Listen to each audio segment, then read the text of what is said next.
Welcome and hi. My name is David. In this channel, you'll see what happens when we discover the dark side of humanity. When people go to its limits and commit the unthinkable. We will analyze the clues that led these criminal minds to gruesome crimes. We will uncover the wicked truth behind every case. Before we start, make sure to subscribe and turn on notification so you don't miss any of our future videos.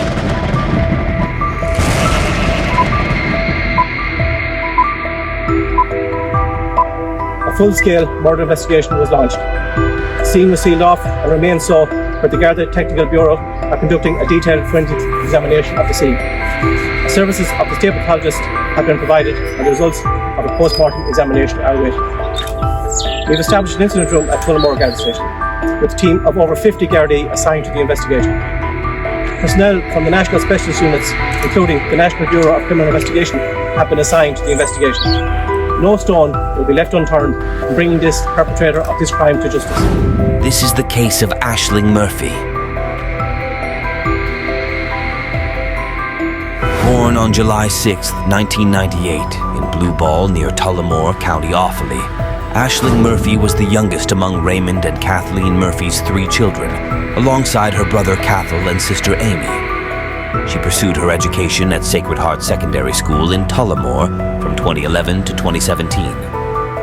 Subsequently, she enrolled at Mary Immaculate College in Limerick, where she earned her Bachelor of Education degree in primary teaching in October 2021.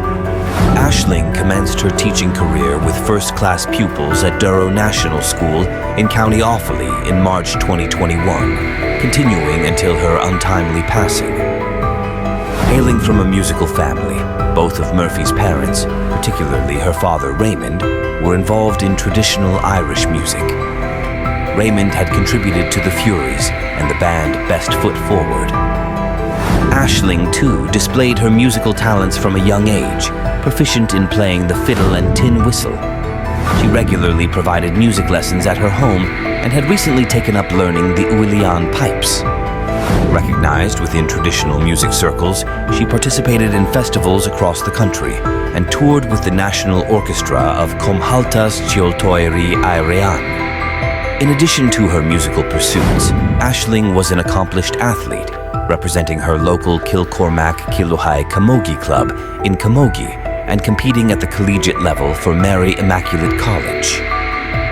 Beyond her professional and musical endeavors, she shared a devoted relationship with her partner, Ryan Casey, spanning over 5 years.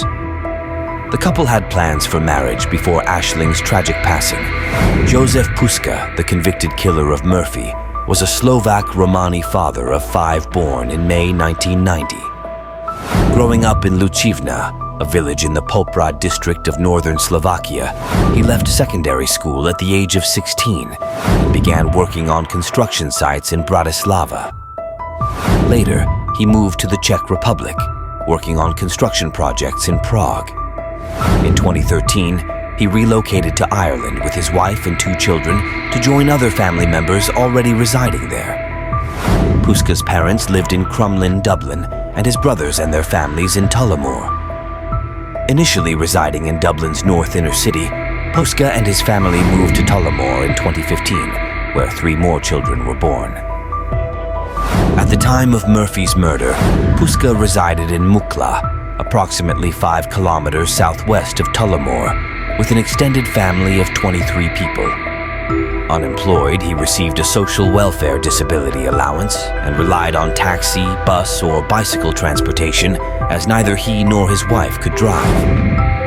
While Puska had no prior convictions for violent crimes, he had been a person of interest in 2 previous assaults on women, one in Prague and another in the UK. During his juvenile years in Slovakia, he had been placed on probation for consensual sex with a girl under 15. Puska did not know Ashling Murphy before the attack, but he had recently engaged with up to 8 Irish women in the Midlands area on dating sites. Gardaí suspected he might have harbored intentions to harm a woman and was possibly using dating platforms to target potential victims. Puska committed the murder of Murphy near the Grand Canal towpath in Kappenkir, close to Tullamore, between 3:21 p.m. and 3:31 p.m. GMT on Wednesday, January 12, 2022. The incident occurred on Fiona's Way, a canal walkway named after the missing woman Fiona Pender. During Puska's trial, the prosecution presented details of the movements of both Puska and Murphy on the day of the murder, supported by video evidence obtained from 25,000 hours of CCTV footage reviewed by Gardaí. The footage revealed Puska cycling from his Mucklock residence to Tullamore around 12:25 p.m. that day, wearing a black jacket and black tracksuit bottoms with a white stripe and a Tommy Hilfiger logo. He rode a distinctive Falcon Storm mountain bike with bright green forks. Before the fatal encounter with Murphy, Puska had followed two other women in Tullamore that afternoon. CCTV evidence captured him cycling slowly behind Beata Borowska on Church Road around 1:38 p.m. and later following Anne-Marie Kelly as she walked her dog on Church Road at approximately 2 p.m. Despite Kelly's attempts to evade him, Puska persisted until she reached Digby Bridge, where other people were present. Murphy, who finished work at Durrow National School around 2:30 p.m., left the school car park at 2:37 p.m. and drove to the Danegene Road car park near the canal bank. Wearing specific attire, she embarked on a walk along the canal towards Digby Bridge.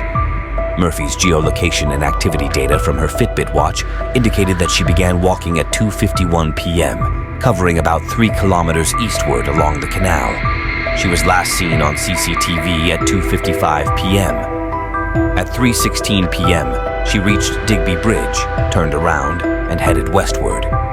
Her activity tracker recorded erratic fluctuations at 3:21 p.m., consistent with a violent attack. Her heart rate decreased rapidly until 3:27 p.m., with the tracker ceasing to record a heartbeat at 3:31 p.m. Puska is believed to have overpowered Murphy, dragging her off the towpath into a ditch filled with briars and thorns, where he repeatedly stabbed her in the neck. A state pathologist, Sally Ann Collis, later reported that Murphy suffered 11 stab wounds, resulting in extensive blood loss. Murphy's efforts to defend herself were evident in cuts to her hands, along with additional abrasions and bruises noted during the post-mortem examination. Two female joggers, Jenna Stack and Aoife Marin, witnessed the latter stages of the attack and called for help. They encountered a local man, Enda Malloy, who discovered Murphy's body in a ditch near the canal towpath. Malloy promptly alerted the authorities, leading to the arrival of Gardaí and paramedics. Despite resuscitation efforts, Murphy was declared dead at the scene. Puska was later observed traveling by foot in the area, with CCTV evidence capturing his journey to the home of a Slovakian friend in Tullamore.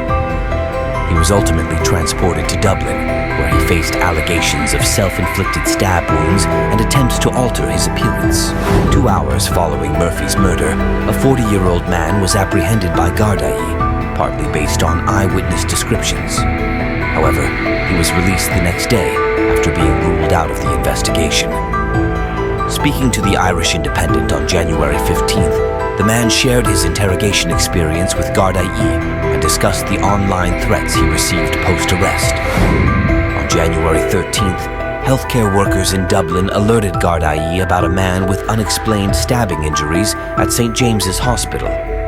2 Garda detectives traveled from Tullamore to St. James's Hospital that day, interviewing the man who claimed to have been stabbed the previous day in Blanchardstown, Dublin.